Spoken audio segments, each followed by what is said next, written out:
Here we go. Hey, everybody. This is Chiropractic is Sexy. I'm Dr. Paula Ruffin. And I'm Dr. Erica Peabody. And I have to start by saying I had a patient in this week, and she said to me, she's like, you guys in your costumes from last week, she said, with yours, I mean, because my skeleton just looked like I don't have a smile on last week at all. You look pissed. No, I know. I did, because I even had those like the 11s, like deeply. And anyway, it was so funny because she was like, I really, really couldn't take you very seriously. I'm like, I don't blame you. We're still coming to you because we are super dedicated to you guys coming every week. And one of the things, so of course, this is called Chiropractic is Sexy, but I think we should always review, like, what does that even mean? How did that even come about? And we were initially talking like having a healthy life and an active body and a flexible body and a good mind and able to get around and do everything you want to in your world. Like, what's sexier than that? And chiropractic helps with all of that. So, yeah. We want people to feel beautiful and sexy in the world. Mm-hmm. And when you're in pain and it's affecting your mindset, it's affecting how you sleep, it's affecting how you relate to people, it's affecting how you digest your food. Like, just think about that. Like, when you can't digest food properly and get the proper nutrients, you just feel like crap.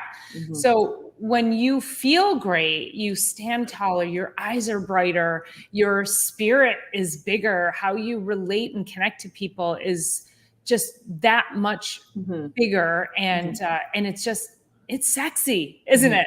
Yeah. I was actually talking to one of my favorite humans on the planet last night, and he was mentioning, he's also a chiropractor, but he was mentioning that that he said, do patients come to you with the request for their lives to be maximized and optimized? And I'm like, no. I mean, they don't know that they want that. But that is truly what the chiropractic adjustment does. When we locate areas where your light's just dimmed, it does. So I want to kind of reframe what we're doing also, and just making sure that we're adding maximized and optimized living into it too. So anyway, and optimization is, I have found myself using that word every single day, multiple times a day, because I think it's absolutely perfect for so many things. And that I even feel like maximized it, or optimized and maximized, but optimization, I feel like that's a word that people can get behind. They can understand that, because they certainly can recognize that their health is struggling and suffering. And who doesn't want greater optimization of anything in their world?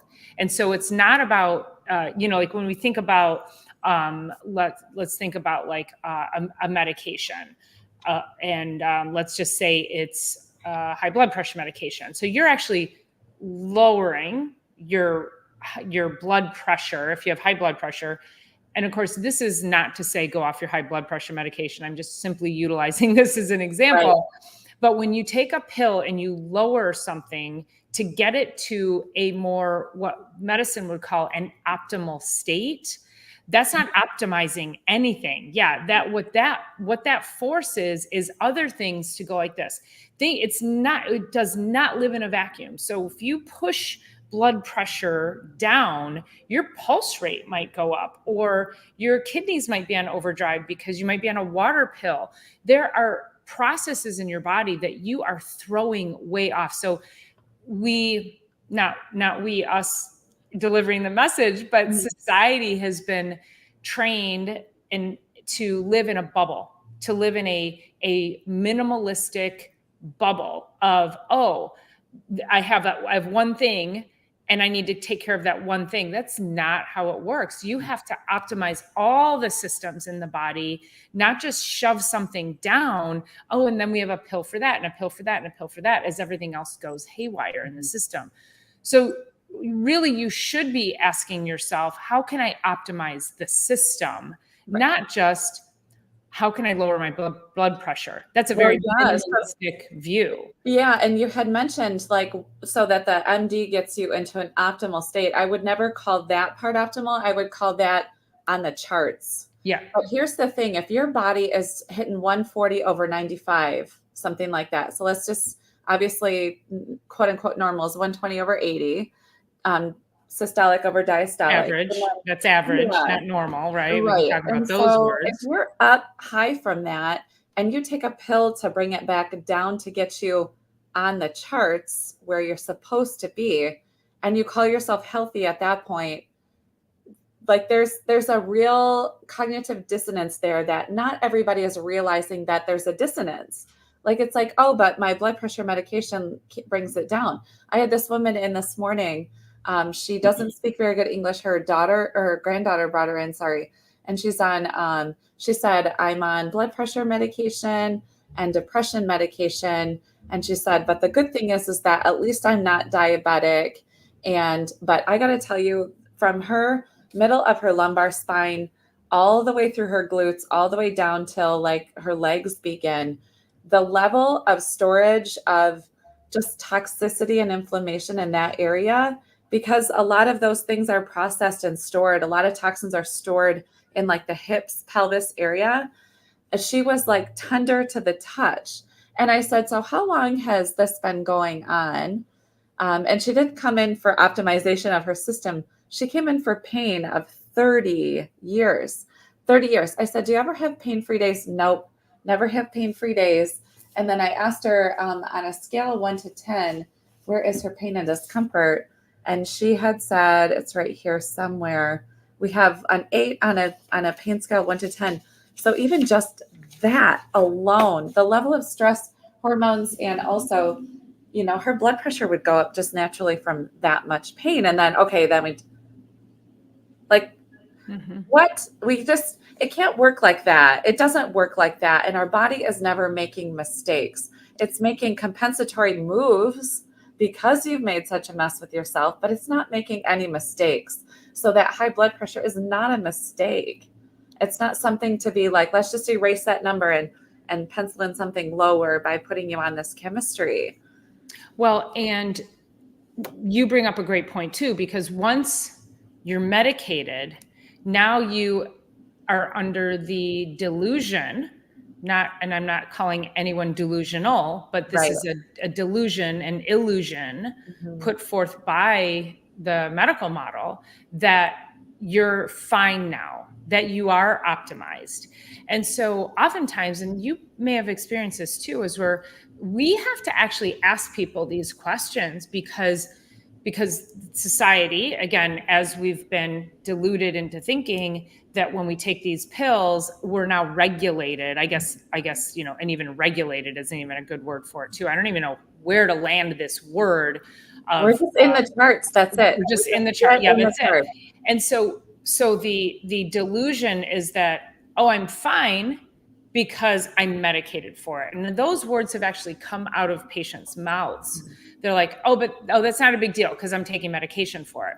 That is not. If you are taking a pill for anything, that is your body, you are not regulating, you are not optimizing, you are not maximizing, you are not balancing, you're not doing anything but playing a chemistry game. So the question should be, what is this thing? And how do I optimize the whole system to balance out the thing? And so, you said something really, really amazing. You said, I could feel that she was storing all of this stuff. And what people don't understand is when we put our hands on you, then we're feeling tension, we're feeling inflammation, we're feeling tenderness. Tenderness is like how do you feel tenderness? Well, when you see the color on the skin, when you just put your hands on somebody's skin and you see redness that stays, and then you feel puffiness, that's tenderness, that's tension. And so we can feel that you are storing toxins, traumas, life in your tissues. And how do we get that out? You can't. And when you start taking all these medications for all the things, you're just putting more toxins in the system and depleting all of your nutrients that could come back to help heal that. So it's not the long-term solution. Right. I was just thinking as I was talking about that new patient about all of the questions. So it's 4 pages. This is just my intake forms.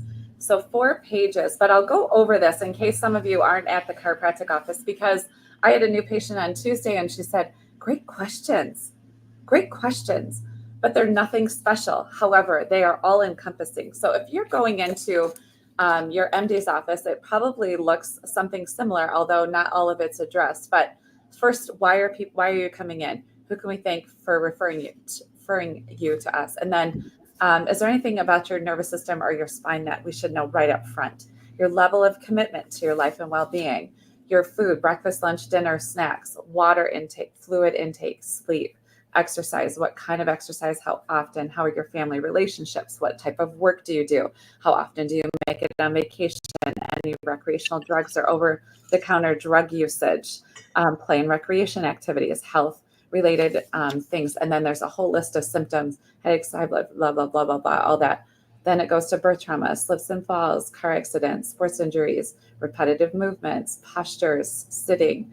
Then it goes to relationship, career, children, money, fast-paced lifestyle, holding in feelings, temper, verbal abuse, perfectionist, sickness, and then to chemical stresses, which is environment, smoking, secondhand smoke, poor diet, caffeine, artificial sweeteners, prescription drugs, over-the-counter drugs, rec drugs, and then what other things have you done to improve your health and well-being? And then there's a whole like acupuncture, massage, yoga, consume organic food, supplementation. So anyway, when we bring people in, this is why we talk about optimization when we are looking at the chiropractic, adding chiropractic care into someone's life, is that I'm not willing to address all of that stuff all in the first visit. There's a few high points and key points that I want to talk about with the person to make sure that I have their story. The rest of their story is written down for me to then go back and review after they've come in, but I definitely hit the high points.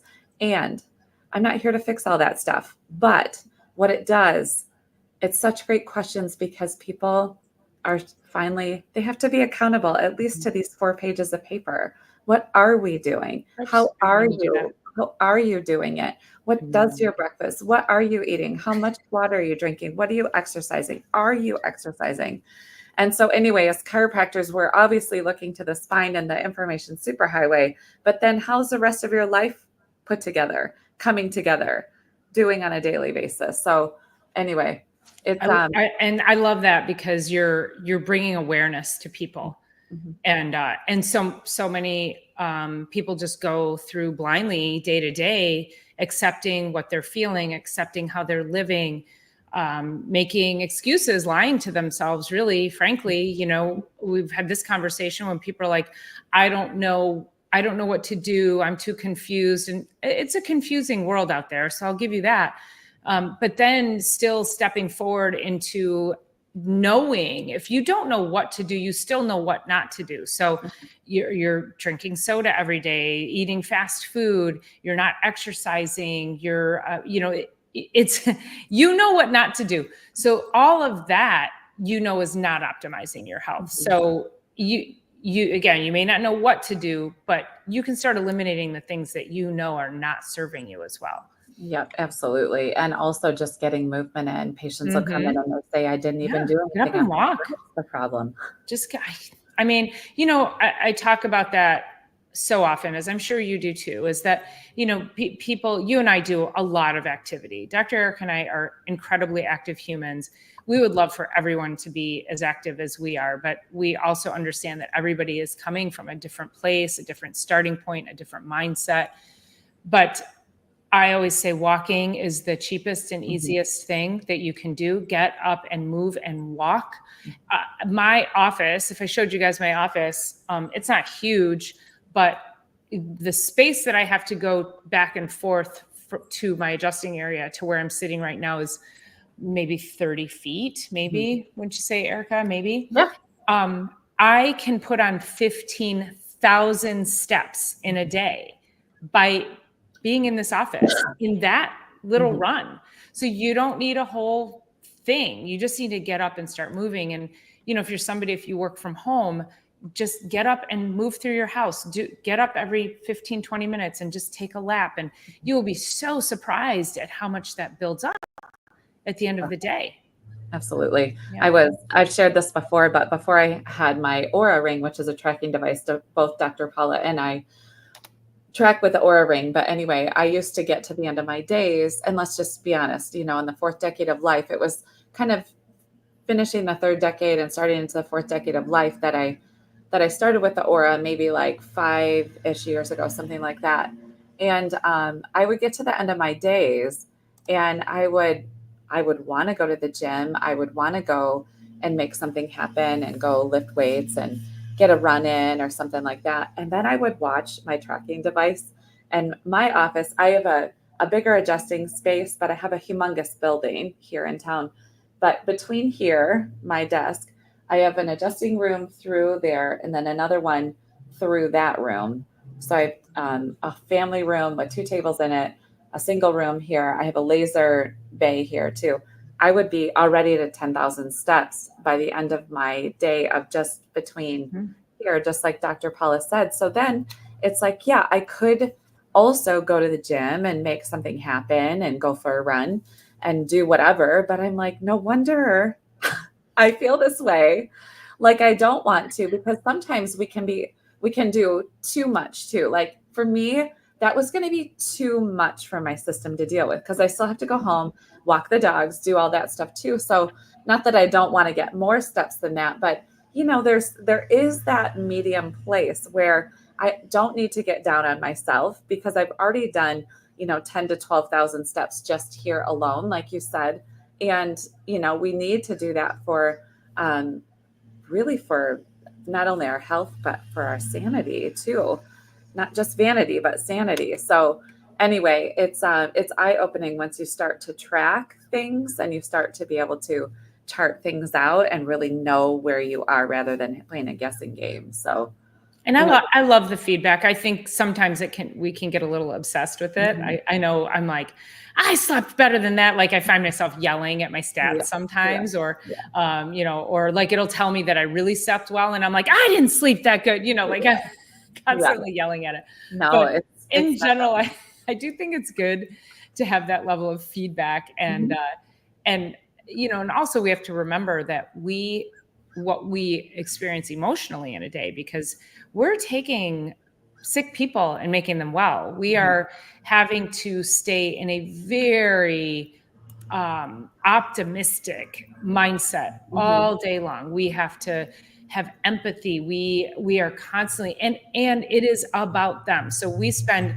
8 hours a day making it all about everyone else's problems. That's a lot. That is a lot on us emotionally. So some days, yeah, it's great to go home and take a walk and, maybe walk that off. Personally, that's when I do my lunchtime walk and I take the dog out. That breaks up my day. So I'll go walk a couple of miles at lunch, because frankly, by the time the end of the day comes, like I want to go home, I want to have dinner, and I want to sit down and chill out and do nothing. So, but that's, everybody can figure out what works in their day. It doesn't have to be after work. It doesn't have to be before work. You can fit it in the middle. There are always ways. So when you are saying, I don't have time for movement, you are lying to yourself. You are making excuses, and there's no excuse for that. So don't work. I don't have time to drink water. I've heard that before. I don't have time to eat healthy. I don't have time. I don't have time to sleep. I mean, people make so many excuses with regards to their health and the pillars that are going to help to move their lives forward, that it's like, stop lying to yourself. Like, let's get real. Let's get real. Let's fill out that paperwork, but let's also be accountable to it on the daily, because I don't know. We literally, I mean, the quality of life at the end of life is really, just to have the life in the years still, rather than just the years in our life. And I mean, I can watch people. It's been 20 years in practice. I know Dr. Paula is longer than that. It's like we can literally watch people degrade their health. Like there's one particular one, actually there's 2 in my practice right now that I saw this week, and I can watch them really make poor choices in their 3rd and 5th decade, well, almost 4th, but upper 3rd and 5th decade of life, that are going to set them up for some really treacherous,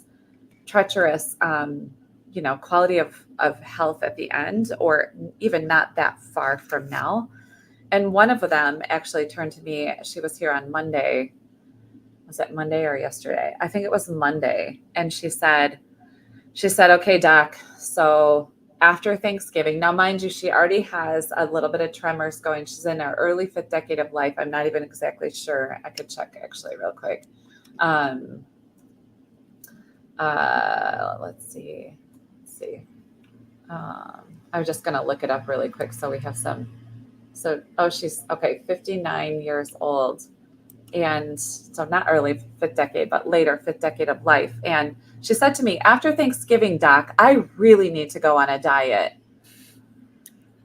And I get it. And she said, I did the Wegovy shot for a little while. It was working for a little while, but she's like, and she really does. She's inflamed all the way to the end of her skin give and her entire body. She's got tremors, like a little tremor started. She's definitely cloudy as far as her brain goes. But her solution to me was, I need to go on a diet after Thanksgiving.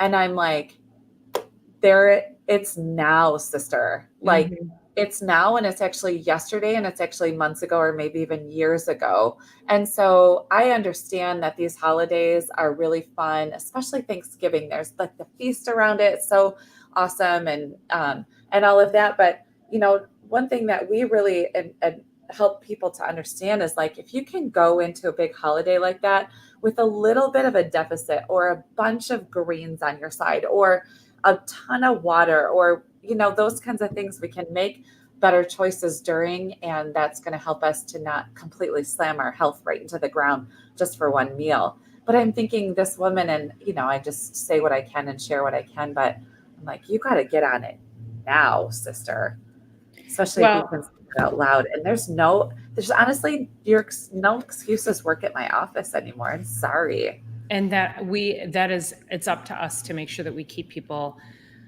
accountable. And, we talk about, I titled this, How Chiropractic Reduces Stress, Optimizes, and Energizes You. And we can really think about the stresses in the outside world. We think about, job stress, financial stress, political stress, road rage, kids stress, like moving from one place to another. We can think about that in the sense of like stress in the moment. But what you're talking about is stress inside the body that is on a low grade, smoldering fire that people don't even realize is happening. And that when you get adjusted, when you come to the chiropractor, and just the act of getting adjusted, that movement starts to move that toxic fluid out of the way and get it out of the body. And it starts to get stress off the nervous system. But what it does is it shifts you from this high state of being constantly in fight or flight. And that's what happens when you're not eating well, you're not moving, you're not sleeping, your mindset isn't great, you're in constant pain, you're in a constant state of fight or flight. You're constantly running from a saber-toothed tiger. And chiropractic is about helping to get the nervous system, get the part of the nervous system, the parasympathetic. So you've got your sympathetic, which is fight or flight, and your parasympathetic, and there's autonomic, and there's all these things. So I'm just going to keep it super simple. But we have to move. We spend most of our time in fight or flight, and we've got to get you into rest, digest, and repair. So you have to recognize that when you have these health issues, it's far more than just getting you out of pain. It's far more than just getting the inflammation. Now we've got to tap into that part of the nervous system that is going to actually expand, optimize, maximize your body's ability to heal itself. And that is truly what a chiropractic adjustment does. So when people are coming in for pain, it's a great question that your friend asked you.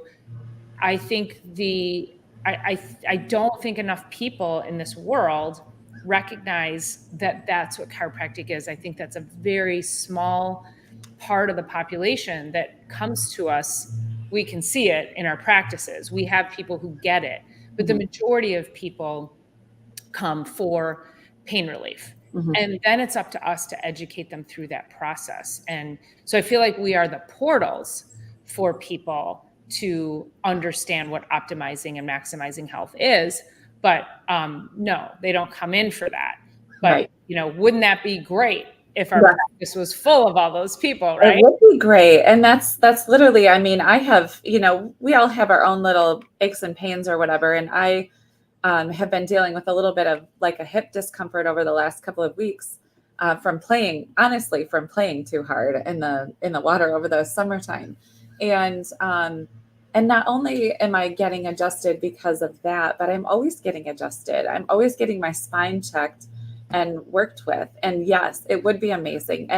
And our fault, right? Our fault as a profession that people look at us as just the pain and discomfort. Like that's our fault that it happened that way. It's just, I think it's the easiest. And we were chatting last night. It was just like the easiest way for people to begin to access care. And that is what a lot of people come in for.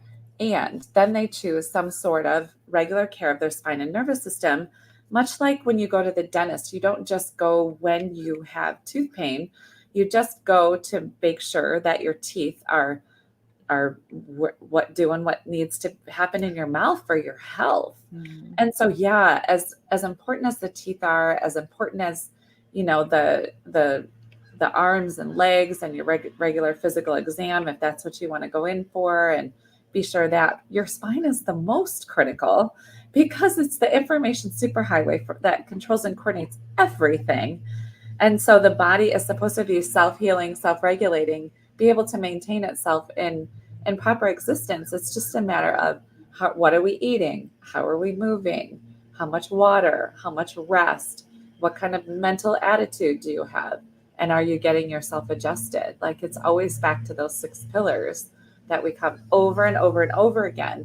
And we will, who knows, forevermore. We're going to bang you guys in the head with it. Because we do want to expand your understanding about really what's going on, which is really and truly why we are coming to you weekly. We are always open to your questions. You can reach out to us however you can get in touch with us. Our email addresses are on our social platforms, all of it. If you have specific it's in the show notes too.